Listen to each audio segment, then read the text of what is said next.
Did I ever tell you how lucky you are?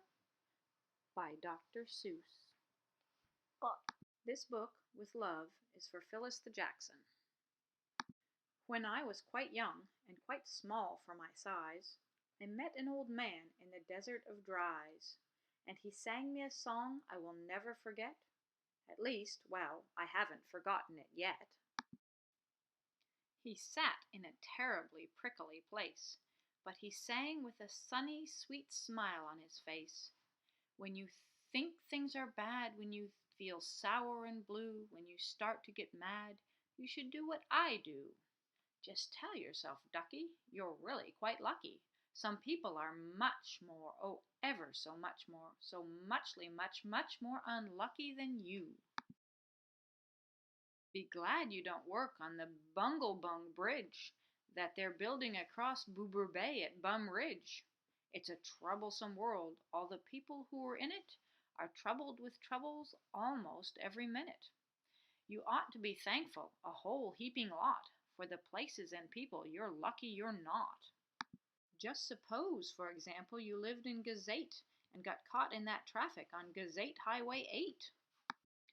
Or suppose, just for instance, you lived in Gazaire, with your bedroom up here and your bathroom up there. Suppose, just suppose, you were poor Herbie Hart, who has taken his Throm-Dimbulator apart. He never will get it together, I'm sure. He never will know if the gick or the goor fits into the scruck or the snuck or the snore. Yes, ducky, you're lucky you're not Herbie Hart, who has taken his Throm-Dimbulator apart. Think they work you too hard? Think of poor Ali Sard. He has to mow grass in his uncle's backyard, and it's quick-growing grass, and it grows as he mows it. The faster he mows it, the faster he grows it. And all that his stingy old uncle will pay for his shoving that mower around in that hay is the piffless pay of 2 duklas a day, and Ali can't live on such piffless pay. So he has to paint flagpoles on Sundays in grooves. How lucky you are you don't live in his shoes. And poor Mr. Bix, every morning at 6, poor Mr. Bix has his borfin to fix. It doesn't seem fair, it just doesn't seem right. But his borfin just seems to go schlump every night. It schlumps in a heap, sadly needing repair. Bix figures it's due to the local night air. It takes him all day to unschlump it, and then the night air comes back and it schlumps once again. So don't you feel blue. Don't get down in the dumps. You're lucky you don't have a borfin that schlumps. And while we are at it, consider the schlots, the crumple-horn, web-footed, green-bearded schlots, whose tail is entailed with unsolvable knots. If he isn't muchly more worse off than you, I'll eat my umbrella. That's just what I'll do. And you're lucky indeed you don't ride on a camel. To ride on a camel you sit on a whammel. A whammel, you know, is a sort of a saddle, held on by a button that's known as a faddle. And boy, if your old whammel faddle gets loose, I'm telling you, ducky, you're gone like a goose. And poor Mr. Potter, T-crosser, I-dotter, he has to cross T's and he has to dot I's in the I&T factory out in Van Nuys. Oh, the jobs people work at. Out west near Whatch Whatch, there's a Whatch Watcher bee watcher. His job is to watch, is to keep both his eyes on the lazy town bee. A bee that is watched will work harder, you see.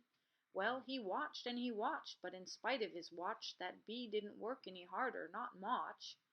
So then somebody said our old bee-watching man just isn't bee-watching as hard as he can. He ought to be watched by another watcher.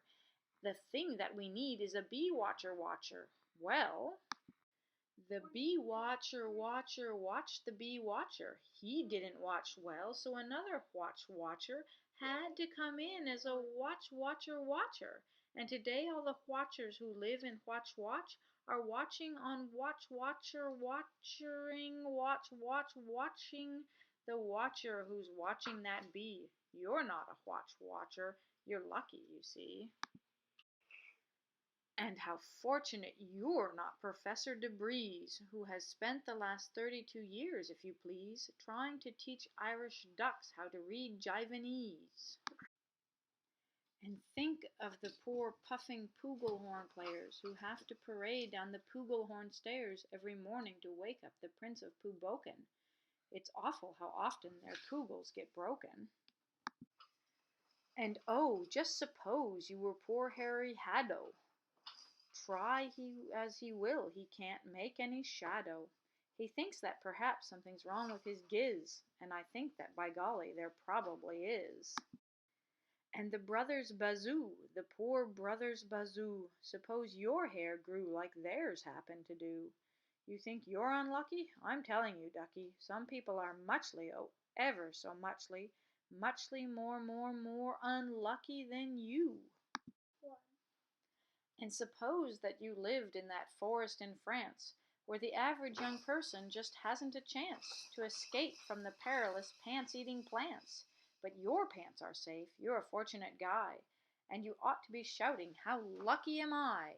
Speaking of plants, you should be greatly gladdish you're not Farmer Falkenberg's 17th radish. And you're so lucky you're not Gucky Gown, who lives by himself 90 miles out of town, in the ruins of Ronk. Ronk is rather run down. And you're so lucky you're not a left sock, left behind by mistake in the caverns of Croc. Thank goodness for all of the things you are not. Thank goodness you're not something someone forgot and left all alone in some punkerish place, like a rusty tin coat hanger hanging in space. That's why I say, ducky, don't grumble, don't stew. Some critters are much, oh ever so much more unlucky than you.